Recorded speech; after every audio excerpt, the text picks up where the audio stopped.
This is a exciting session. We are really thrilled to get going here today. We are going to be talking about something really, really important and something that I get questions about all the time, and that's around international shipping. So get ready, buckle up. My name is Lori Boyer, and I'm going to go ahead and kick it over for my cohort here to introduce themselves. But before I do, I wanted to let you know my name is Lori Boyer. I work at EasyPost. We're a technology company that helps connect shippers to tons of 100 plus different carriers, helps you with your labels, with your tracking, your verification, everything you need to know to make shipping easy. My job is the best job. I get to just spend all my time basically learning about the industry, seeing what's going on, meeting with thought leaders like these two gentlemen here. I host our podcast, and it's all just really fun. So before we kick off, I'm going to ask Andre to introduce himself, and then Peter.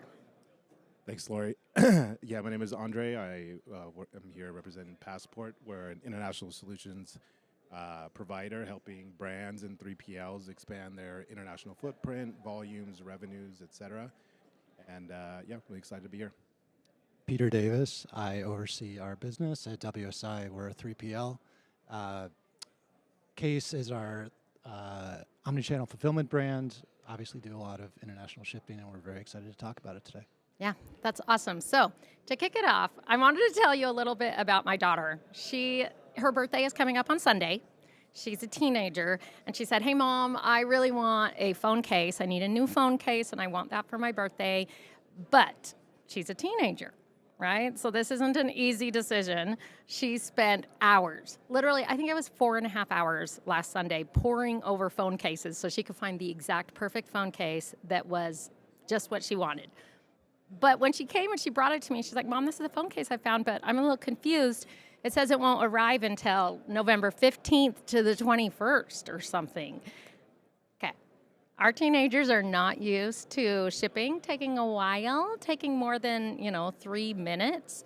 So I said to her, "Becca, yeah, this is going to be coming internationally, and there's a lot that goes into international shipment," which my kids have probably learned by now not to ask too much about shipping because their mom will tell them too much. But I said, it's got to go through customs. It's going to go through probably multiple warehouses. It's going to probably go on a ship across the ocean. It's so many different things is going to happen to this, and that's why it can't make it so quick. Literally, we saw tears. She was so upset about this. And in the end, she ended up picking a different phone case, because she said, I can't wait that long. And for me, it just kind of highlighted the whole fact that international shipping is complex. And there's a lot that goes into it for you guys as you're dealing with deciding where you want to ship, if you want to expand into international shipping. There's the customer issue, there's the time, there's the complexity, but there's also just the fact that, is it going to cost enough that are you going to be able to make the money even? But studies show international shipping is growing at twice the rate of domestic shipping. The demand is huge, opportunity is really big. So I want us to kind of dive into today, when is the right time? How can you decide if international shipping is right for you? So we're going to go ahead, and I'm going to ask first. We're going to go to Andre and then Peter, and I want to hear from you, Andre. What do you feel like? These guys are boots on the ground. They are there all the time talking to people. They understand this industry. What are you seeing as kind of the sentiment? What is sort of the state of cross-border shipping right now? It's a great question, and actually, it's a perfect metaphor for the story you just told about your daughter. I think cross-border e-commerce in 2025 is kind of in their teenage years, right? They're growing fast. It's trying to discover its own identity. But it recognizes, that there's rules and regulations and kind of growing pains that come along with scale. And so, if you stay on the same analogy, the past 10 years or so, it's kind of been like the childhood, right? Like a lot of the requirements, even if they were in place, they're a little bit lax. We all know that shipping into the U.S. under the de minimis program, was very lax, and, a lot of things came in. And what we're seeing now is, everybody's kind of growing up. I think that there's a lot of markets around the world that want to take advantage of any commerce happening within their, their walls.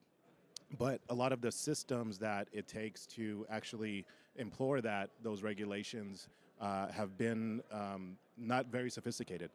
So it's very difficult to manage at a scale. A lot of the processes and policies came into place by really large marketplaces, the Wish, Temu, Shane, Yeah, coming right. in, and they want to take advantage of that. So now that their systems are maturing, since cross-border in totality has matured and grown, the brands that find ways to take advantage of these changes are going to grow, and the brands that look at it as chaos and not worth it are going to fall behind. Yeah, absolutely. Peter, are you seeing something similar?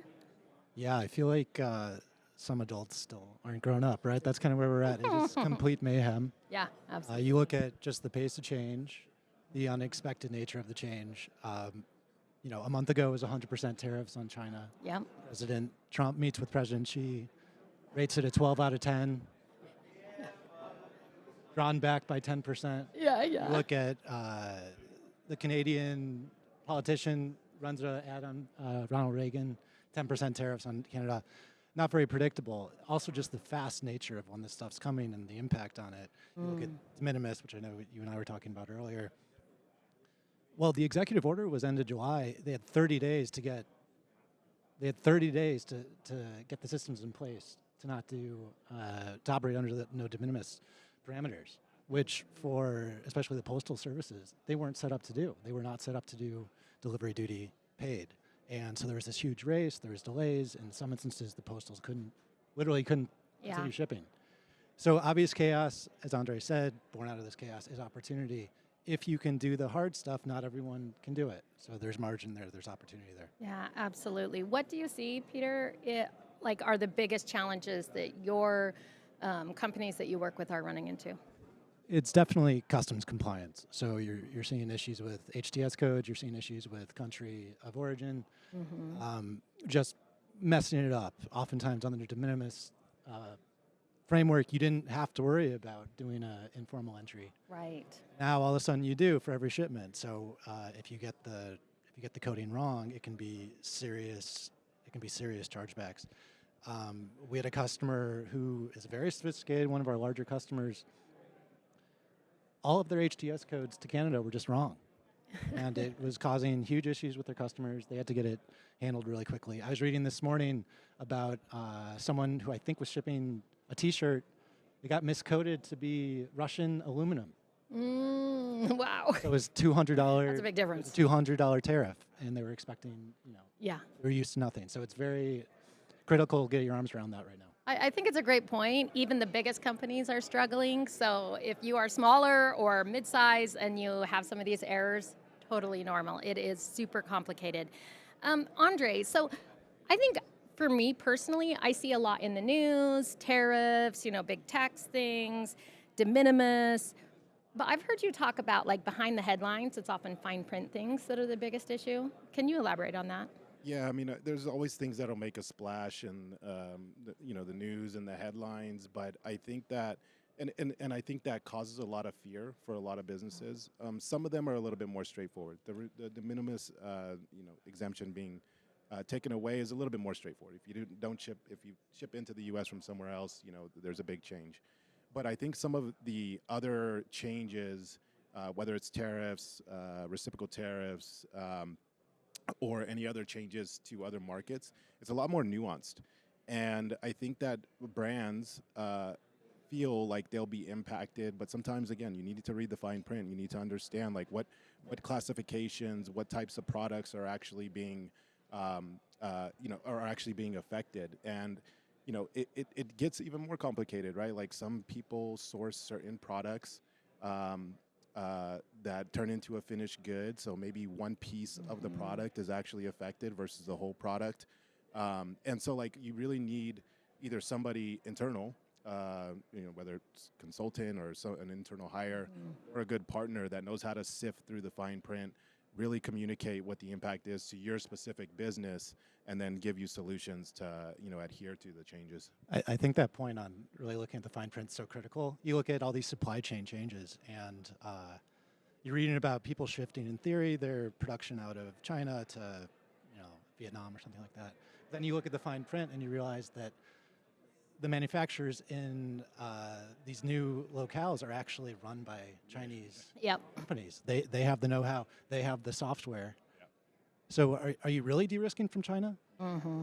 And Trump's threatening, to have indirect Yeah. tariffs if you're doing something like that. So just, you really got to be thoughtful in the decisions you're making. 100%. Yeah, I think that's so true. And I had to admit, I'm like kind of guilty that I'm not a fine print kind of person. I'm like, woohoo, let's do it. So having those people in your organization or in partnerships, I think super critical. Okay, so obviously we're talking, there's a lot of challenge, there's chaos, it's difficult, it's complex.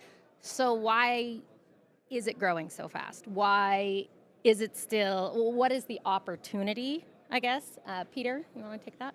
Yeah, look, I think it's just an assessment of, is your current domestic market saturated or not? Okay. And obviously you mentioned in the intro that there's a lot of opportunity internationally.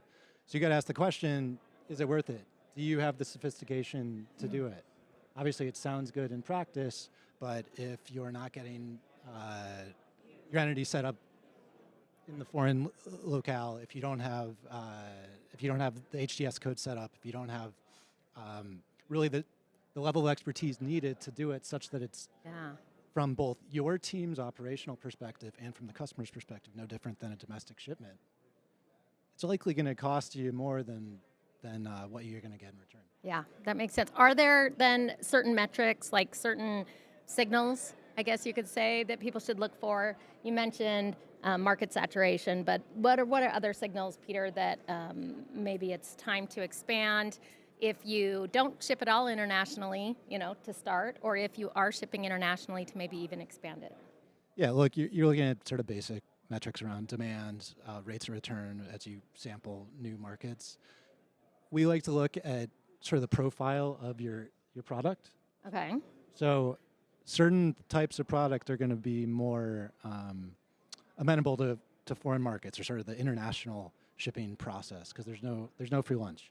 Mm-hmm. So is your product high value? Is it more of a luxury product? Something where there's more margin, where you as a company could endure the DDP, absorbing all the duties, fees, taxes. Alternatively, is your product something that people really want? It's very niche. One of our prior customers did archery accessories. Very niche. People really wanted it abroad. And so they'd pay for shipping. They'd deal with slower shipping. Probably not going to work if your product's super cheap to ship it internationally. No one's going to want to pay for it. The model doesn't work. Yeah, somebody's going to get their cell phone case somewhere else. That's what happened. Andre, when testing out a new market, what do you suggest? Yeah, I think you just have to be really curious. I think that you have to be intentional about what markets you're going to go after. I think one of my themes, I'm sure, for future questions and whatnot, is to really go deep instead of going wide. It's cool to say you ship to a million countries or however many countries, but it's even better for your business and for your profitability and margin stake point to just focus on a couple key markets, mature markets that have maturity in their and just like e-commerce in general, that have pretty good economic status, people that spend money, good buying habits. Canada, UK, Australia, France, Germany, they're all very mature in their life cycle.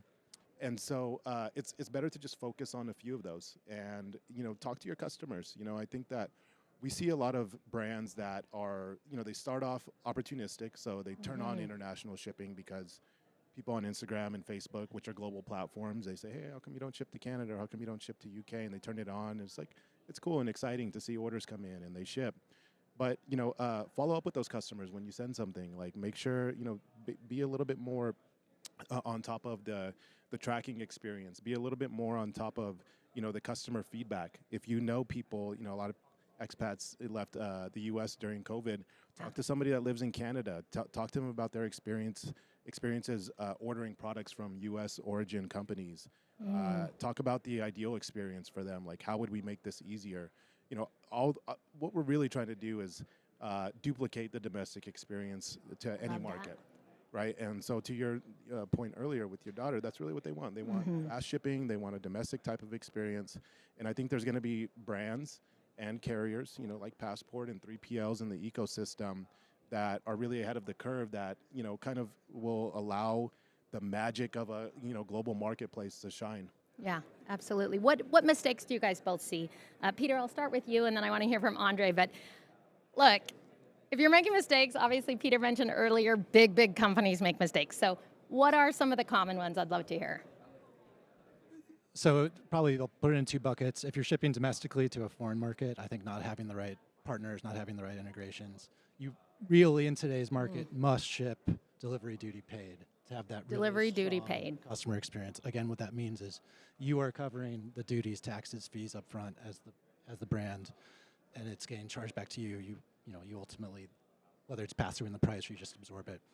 To do that, you need integrations with some sort of compliance engine.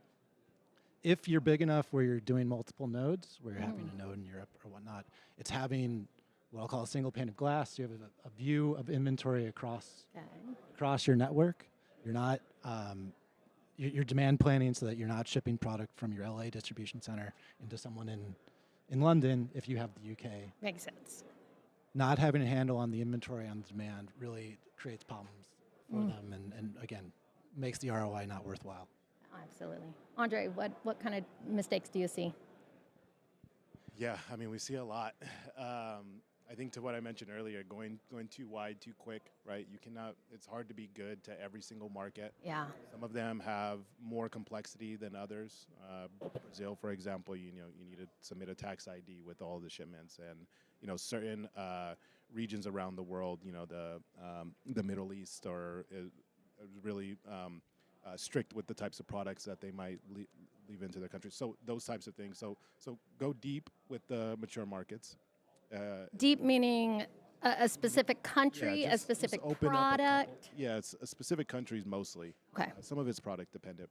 So let's say somebody out there hasn't expanded at all. Do you have a recommendation for which country? I mean, is there an easy country to expand Canada, to our first? neighbors to the north, is always going to be, the most attractive. I think a lot of people. It's funny. In my time here at Passport and talking to a lot of brands and warehouses, so some people don't associate Canada with being international. So that's why sometimes I take a step back and say cross-border versus international.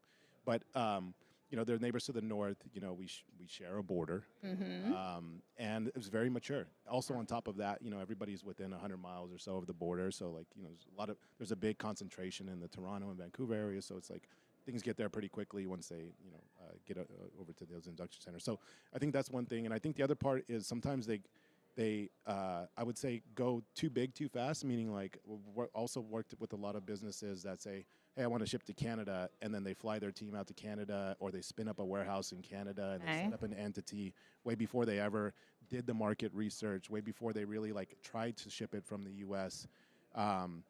And that's kind of like setting yourself up for failure a little bit, because then it becomes a big project. It becomes very resource heavy, and you weren't able to get those data points before to figure out is it even worth it from the beginning. And I think beyond that, trying to figure it all out yourself. That's where we see a lot of issues as well. There's if something is misclassified, there's strategy to classification of products as well, right? There's ways that you can, I wouldn't say bend the rules, but there's more favorable classifications for similar type products that you could take advantage of that might have some duty or tax implications on what it is, and then it goes into your future product assortment, the different types of products that you're thinking of bringing to the market. Again, if you know that they're going to be very favorable internationally, baby clothes have a very favorable duty rate into Canada, right? So maybe if There you go, baby clothes shoppers. yeah, exactly. Shippers. So there's a lot of again, a lot of it just comes down to talking to the right people and having the right people in your corner, and don't go too wide, don't do it yourself, and don't go too big too fast. Okay, I love that. Peter, what are you seeing as the biggest operational challenges? Are we talking visibility? Are we talking the carrier network? What do you see as operational issues? Yeah, I think not having a good sense of what's happening to your orders is a pretty serious problem. So again, it's just a data issue at the end of the day. What's happening to my orders across a broad swath of order volume? Okay. So being able to, again, have integrations with the right partners. So if you're shipping via FedEx, across your 10,000 FedEx orders, how many are stuck in customs, how many are subject to some other exceptions, monitoring what the SLAs are. Part of the go-to-market with an international program is understanding what your SLAs are, Yeah, for sure. because your daughter wanted the Mm-hmm. phone case quickly. So if you're getting it there in 3 weeks and the customer's expecting it 5 days, it's pretty Oh, problematic. that's such a great point. So understanding your audience, if your phone case is appealing to a 14-year-old girl, maybe you should be deciding whether or not you want that to take 3 weeks to ship. They're probably not going to like it. I love that. And I love your point on visibility. Research shows that 8 billion packages just in the US fly blind each year, meaning at some point visibility is lost into where that package is. That's massive. So having that understanding, I'm sure it just gets even more complex as we cross borders, to Andre's point. Andre, are you seeing, when you're working with people being turned off or moving away from some of the cross-border shipping with all the big macroeconomic problems we've been having over the last year? Oh yeah, 100%. Especially, it's just I think it's a state of chaos that really makes people hesitant to expand more internationally, meaning like invest more dollars, marketing dollars into cross border. But I think it also just affects their overall business. I've seen businesses lessen their product roadmap, or start to plan for a major shift in their supply chain. And that takes other initiatives out of the realm, Yeah. right? Maybe you're going to launch with a retailer, or maybe maybe tariffs did impact your business to a point where some of these other initiatives have to take a back seat. Yeah. Maybe you're going to switch a 3PL. Maybe you have to switch a 3PL. Maybe you have to get a 3PL in the U.S. Because you used to ship from somewhere else. So I think all of those things give brands hesitancy a little bit on like how to manage the business, and it's unfortunate because what we talked about today is there is a lot of opportunity. There are still people, markets that are growing that need people to take advantage of, and if there's not as many entrants, it just like leaves the door open for a real sizable part of your business to grow. Yeah. A lot of our customers are talking about foreign trade zones, which is another Okay. example of shifting supply chain, but you're making these decisions based on these short-term objectives. We operate a foreign trade zone. It is great, but there's a lot that goes into it. So if you're a company that is saying, hey, I'm seeing a new tariff in Canada, I want to all of a sudden do a foreign trade zone. Well, again, just be thoughtful about it. Do you think that there's a long-term play there, or is it based on a short-term dictate from a very volatile, ongoing environment? That's super interesting. I like Andre's point about opportunity as well, and how while people are pulling back, that really does kind of open up the competition a little bit, gives you a little bit more room. So if you are interested in cross-border shipping, or you feel, I think back to Peter's point earlier, that your market's saturated, that maybe you're getting a lot of calls, maybe you're getting a lot of people asking like, hey, do you ship to Canada? Do you ship to Australia? Wherever it is, that could be a good signal that it is time, and it is opportunity, as Andre put it. Peter, and I'll ask Andre as well too. This one's a tough one. So I host a podcast. I get a lot of questions. Returns is a question I get a lot. How are you seeing people manage returns when it comes to cross-border shipping? Yes, returns. The $850 billion gorilla, right? So returns, even domestically, it's an incredibly painful and manual and Expensive. costly, expensive issue. Now multiply it by international shipping and returns and dealing with compliance and all that stuff. I'll put it into a couple of buckets of what we've seen. First is the most rare. Take the example from earlier where you're shipping a T-shirt from LA to London. Okay. Is the brand actually giving a label to ship that T-shirt back, and with the idea being that you're gonna do some sort of duty drawback, and it's very very complicated. Yeah, very complicated. I'd say that's pretty rare. What's becoming more common, I'd say, is using returns partners. Okay. So There's a lot of great returns partners out there. A lot of great partners. And so if you're in the UK, you're dropping off the T-shirt at some sort of local depot or warehouse. They're aggregating that volume, and they're shipping it back in bulk to the US.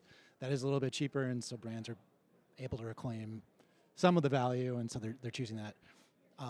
by far what we are seeing, though, is that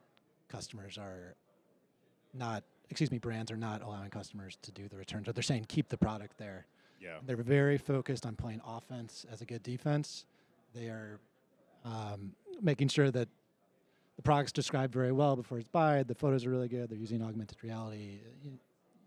As you know, they're Avoiding the return in the first place. avoiding the return in the first place, and because there's just they're not seeing enough money in the model to allow the return. Yeah, and AI is another great tool with returns where you can predict areas that have high return rates, products that get high return rates, and maybe you don't offer those internationally or something like that. But great point. Sounds like returns. I mean, that's a big area for improvement. I want to talk a little bit. So both of you have mentioned, okay, that we should work with partners, that, you need to have somebody dedicated. So I want to throw it at you.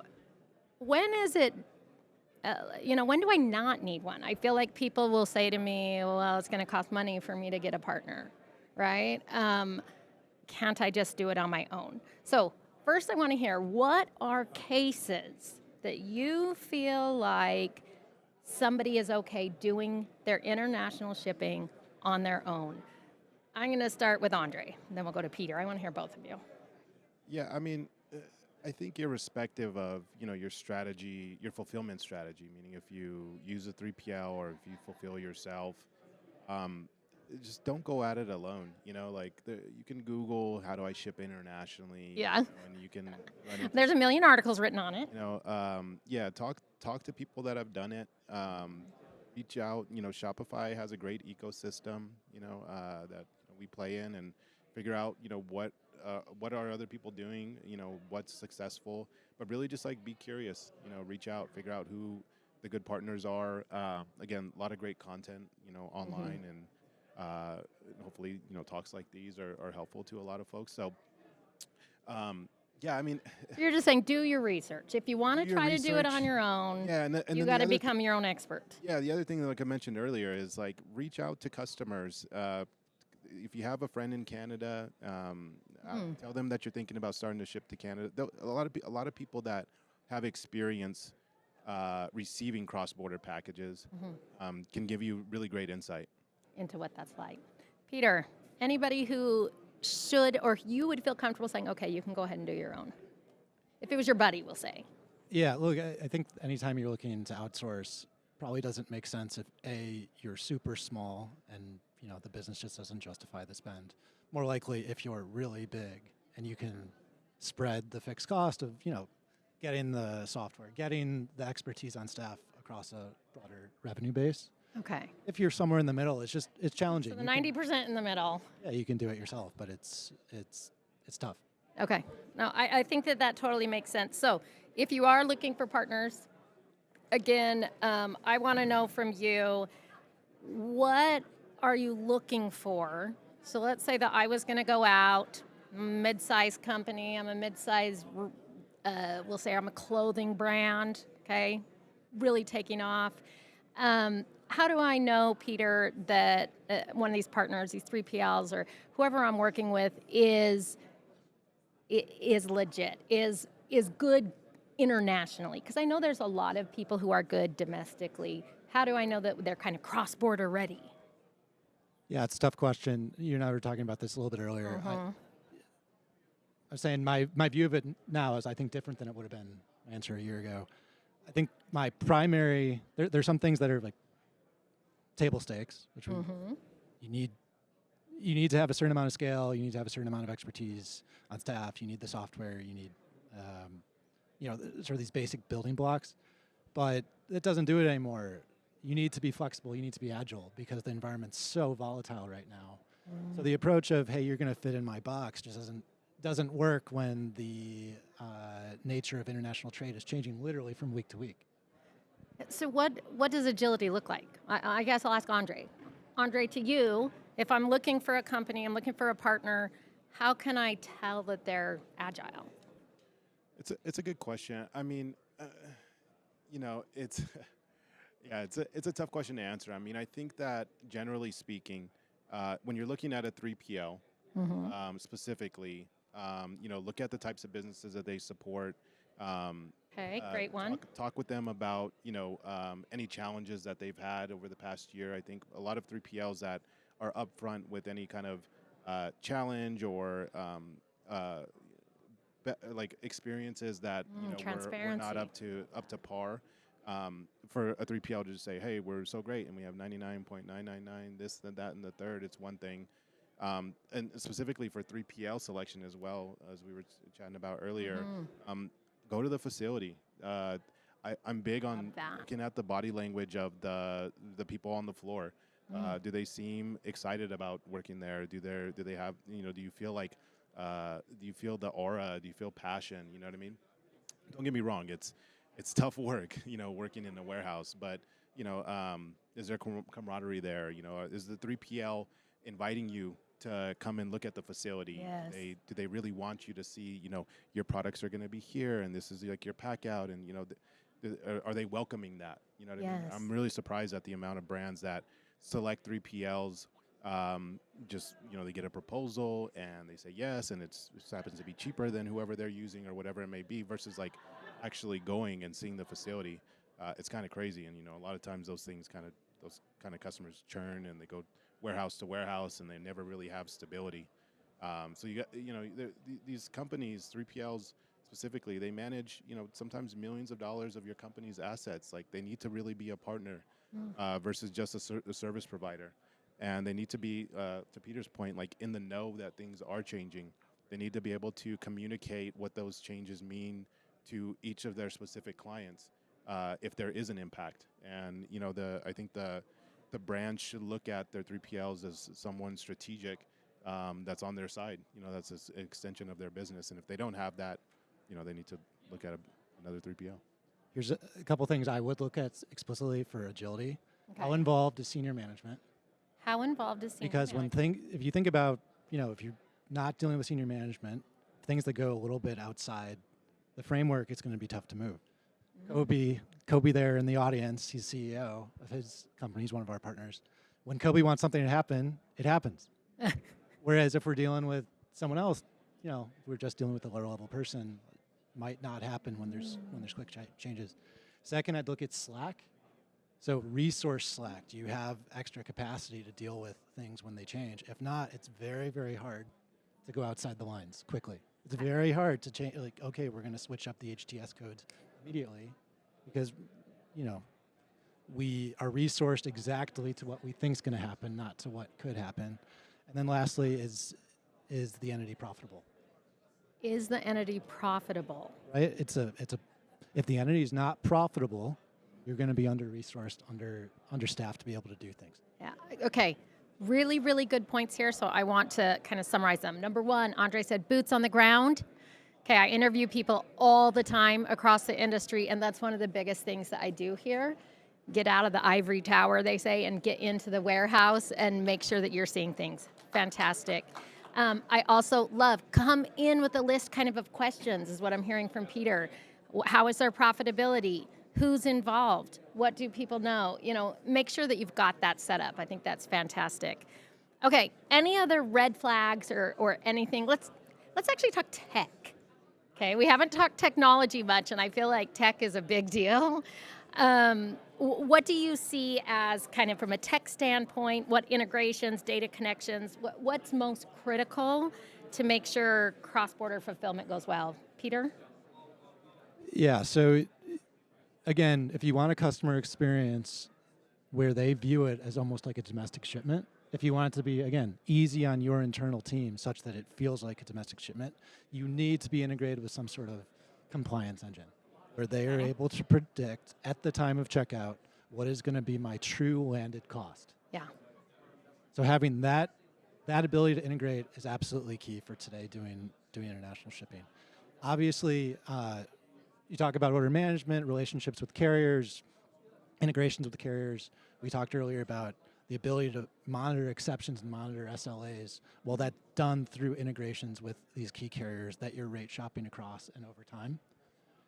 Without those integrations, whether it's the 3PL or if you're trying to do it yourself, you're going to be lost because, again, no one can be everything to everyone. Yeah, I love that. Another question you could add to your list as you're looking, what is your tech? What are your integrations? What partnerships do your partners have? Andre, anything else you would add to that in terms of tech? Yeah, I mean, when it comes to cross-border, I mean, there's four main areas that need to have a consistent data flow. So it's going to be your site, your checkout, your site, your product assortment, your product profiles, your product catalog. That means the classifications, the right product descriptions, et cetera, et cetera. That information needs to flow to the warehouse management system or transportation management system. That information needs to flow effectively to the carrier, and then the carrier, effectively needs to give that information to customs and their brokerage. And if any of those are kind of siloed and not consistent, you're opening the door for a lot of potential for delays, for customs holds, et cetera, et cetera. Yeah, absolutely. So one thing I want to say when it comes to data, and I get this question from people, so data, people get nervous about sharing data between partners. I'm sure that you guys have felt that before. And yet research shows that it's like a critical element to successful endeavors is sharing this data. Peter, why is it that you think that's true? Why is data sharing important, and how do you make people feel better about it? Because it allows you to be proactive instead of reactive, right? If you can normalize the data, you're able to make decisions that are actionable versus decisions based on incomplete information. So take for example, again, we just talked about, you ship an international shipment and you don't know what happened to it. Yeah. Or it's Black Friday and you shipped 1,000 international shipments and you don't know, you're trying to see, hey, what's happening there? How is FedEx performing? How's UPS performing? Do I need to reach out to my customers to let them know that there is an issue at JFK or there's an issue in UK, Yes. got caught up in customs, or there was a storm, or there was some other issue? Yes. The customer experience is lined up, because customers will tolerate within reason some sort of delays as long as they're communicated. Absolutely. But what they hate, and what our customers hate if we don't do it, is giving the proactive information instead of them having to ask us. Now, I love that. Okay, research shows it again and again and again and again that if you let a customer know about a delay, they're still usually going to rank it as a good experience. If you try to hide it or be like, oh, hopefully they won't notice, this got delayed, horrible way to go. So transparency, the ability to be proactive, I love that. Andre, did you have anything to add with that? I think transparency is so huge when it comes to cross-border. It's a very funky life cycle, to your point earlier. It's in the U.S., you generally goes from warehouse to a carrier and then it's delivered to the, there's so many stops, there's so many exchanges of hands that come into cross-border, and making the customer feel like there's eyes on their package, and that they're, it's actually going through the right steps to get to them eventually is really important. I think international customers, generally speaking, are knowledgeable that their product is exchanging a bunch of hands, is taking maybe taking a little bit longer, and if any piece, the data that we have. We handle a lot of end customer support, and the data that we have shows it's not so much the time it takes. Sure, customer expectations have shifted. It's not so much the time it takes for international shipment. It's any time during the life cycle of that shipment. If there's a gap in updates, that's what causes the customer to worry. Yeah, I freaked out, Andre, when I ordered some boots from EU, and it went dead for like a week. Yeah. And a week doesn't even seem that long, but exactly consumer experience, I experienced that. Yeah. Okay, so I think we're just about out of time, but I want to ask, if you're going to give a piece of advice, let's say I'm planning to expand, okay? What is your advice for me as I go into 2026? I'm going to expand internationally. I'm seeing that, the signals are there. People are reaching out asking me if I ship there. I've kind of saturated the market where I'm at. Andre, I'm going to start with you, and then I'm going to go to Peter. What is your piece of advice for me? Yeah, I mean, I'm gonna harp it, but go deep, not wide, right? You don't need to Deep, ship not wide. everywhere. I think that there's a lot of processes that if you put in place today, irrespective of what changes in the future, because there will be continue to be changes. Um, if you put in the right pieces today, if you have your products classified correctly, if you feel really confident about these couple more mature markets, again, Canada, UK, Australia, they're English speaking. They've been involved with e-commerce for a long time.